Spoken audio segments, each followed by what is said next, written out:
Look, it may be no surprise that the outlet mall is the natural habitat for the Filipino tourists. Whether you're trying to be the pasalubong hero back home or just trying to get fresh for less, Pinoys put in serious work at the outlet malls. And can you blame them? So these are the outlet stores in America that I think Filipino tourists would go freaking crazy for. All right, let's get it. First up are the big boys, Nike and Adidas outlets. It is well known and well documented that Pinoys freaking love the Nike outlet and the Adidas outlet. We are the Mexicans of Asia after all. Seeing your Tito pull up in the most random Nike shoes known to man is a normal part of Filipino American life, okay? And he's gonna be pairing it with the head to toe Adidas outlet tracksuit, all right? Making no freaking sense, but saving major freaking bucks, believe that. The outlet is great because they'll sell you Walmart versions of their own shoes. It's crazy. If you can dream it, you can buy it. You need Adidas slides that low-key look like the superstars for some reason, they got you. You want a shoe that's 70% Air Force One, 20% Jordan 5, and 10% Cole Haan? Of course they got you. And remember the golden rule, okay? If they sell a t-shirt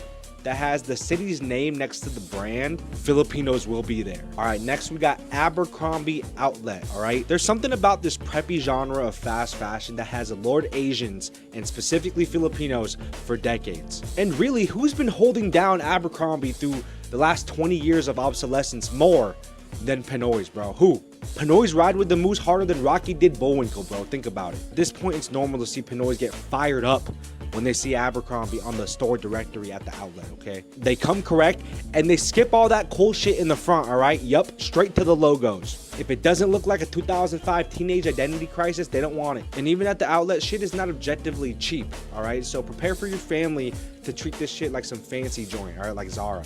And next, you already know, it's the Coach or Michael Kors outlet, all right? Another twofer on the list. Which one depends on whether your family's Tagalog or Ilocano, all right? I don't make the rules. When you have access to as much counterfeit designer as Filipinos do, I'm talking Louis Vuitton, Chanel, Hermes, sometimes the biggest flex actually is rocking a real Coach or Michael Kors bag.